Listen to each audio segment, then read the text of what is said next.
During my first week of college, I was walking by one of the campus bulletin boards when I noticed an interesting poster, free banchan. For those who don't know, banchan is a restaurant with some of the best Korean fried chicken there is. Freshman year me was stoked. You're telling me that I can skip my dorm's dining hall to get free fried chicken and all I have to do is show up to a random club meeting? Later that evening, I found myself scarfing down plates of food like I hadn't eaten in days. And that right there is the first unwritten rule of college. Never skip free food. Even if you're not hungry, because you might be able to take some leftovers. But I imagine that all of you are smart enough to get free food. So in this video, I want to go over 7 more unwritten rules that aren't as obvious. Rule number 1, it's on you.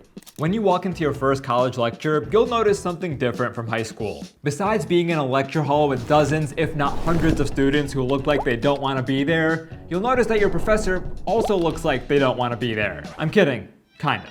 In high school, your teachers are mainly focused on instruction. Their job is to teach and make sure that you understand the material. In college, your professors are mainly focused on research. Outside of class, they're publishing papers, running labs, and chasing grants, so lecture prep isn't always their top priority. As such, college courses are way more self-guided than high school ones. Yes, your professors will cover the big ideas like your high school teachers, but they won't hold your hand through every single detail. It is on you to listen closely, do the readings, and fill in the gaps yourself. The alternative version of this unwritten rule is that you are now an independent learner. Lecture is not the end-all be-all of your learning journey. It is only the beginning. So the moment you get your syllabus, plug all dates for exams, assignments, and office hours into your calendar. This way you'll be able to pace yourself throughout the semester. Now the syllabus will also have more information about how to contact your professors and TAs, where to get extra help, and which textbooks to get. Which leads me to the second unwritten rule. Never pay full price. This goes for textbooks, software, and even tech. College is that one period of your life where it is acceptable and maybe even encouraged to act broke.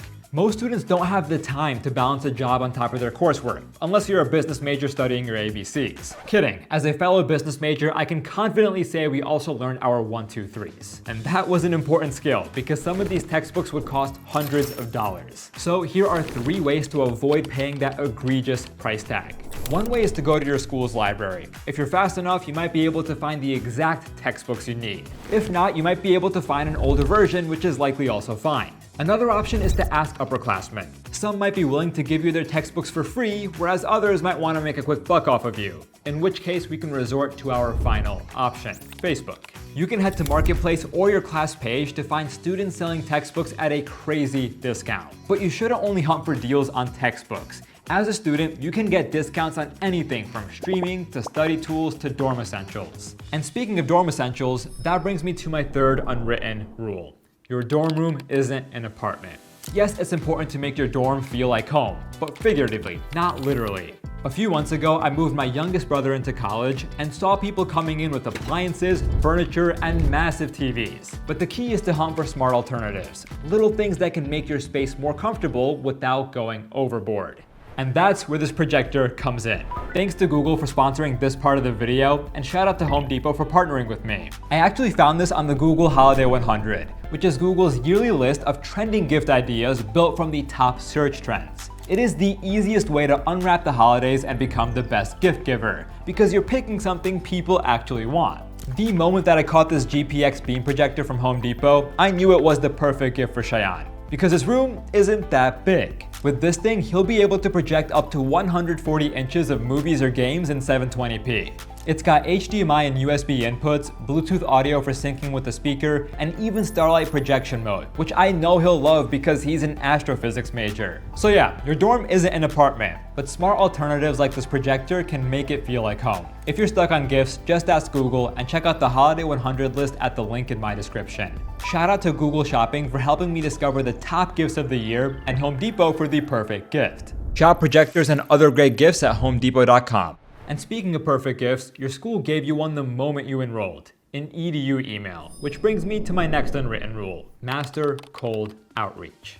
Within my first week of college, I heard about industries that nobody told me about growing up. Investment banking, venture capital, project management, and management consulting. To this day, I only have a vague idea of what wisdom a 22-year-old consultant might spew in these corporate boardrooms. But hey, they're getting paid the big bucks. And that's exactly why students were hungry for these roles. I remember going to a business club meeting during my first week of college, and everyone breaking into applause when they found out that someone was headed to McKinsey, which is like the Harvard of the consulting world. But as I was sitting among my peers who were just ready to ascend the corporate ladder, I learned that applying isn't enough. I heard students talking about setting up coffee chats, asking upperclassmen for referrals, and even DMing recruiters on LinkedIn. Now look, does it feel a little cringe?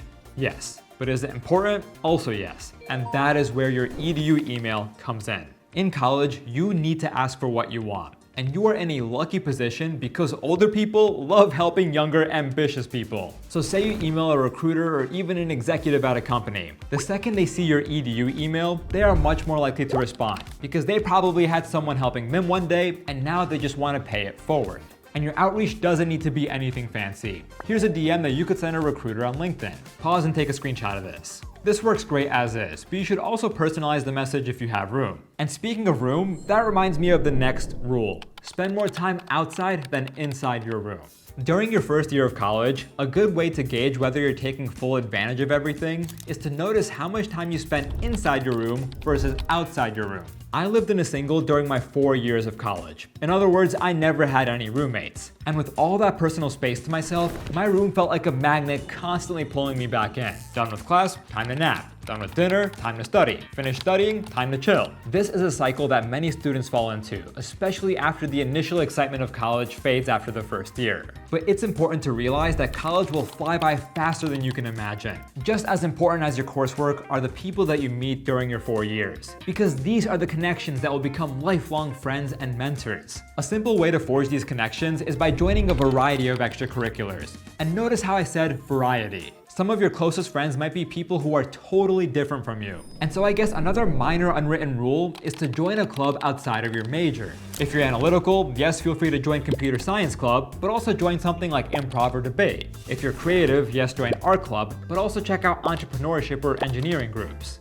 But if you are so busy with classes that you can't dedicate yourself to any extracurriculars, then simply study outside. That is it. You don't need to make the effort to talk to a single living soul. But just by being around people and being present, you'll be much more likely to stumble into new friendships over time. And I know this can feel somewhat daunting, but putting yourself into uncomfortable situations and bracing through because deep down you know it is the right thing to do is the key to succeed, not only in college, but in life. And speaking of succeeding, that brings me to another important rule. Everything is cumulative. For example, take a look at the student to career pipeline. To get a job one day, you essentially have to brace through 3 summer internships that build upon each other until you finally get that full-time offer. Here's how that might look. Your freshman summer, you fight for whatever you can get, whether it's a startup gig or lifeguarding at your local pool. Your sophomore summer, you try to land an internship within your industry. For example, a software engineering role at a startup.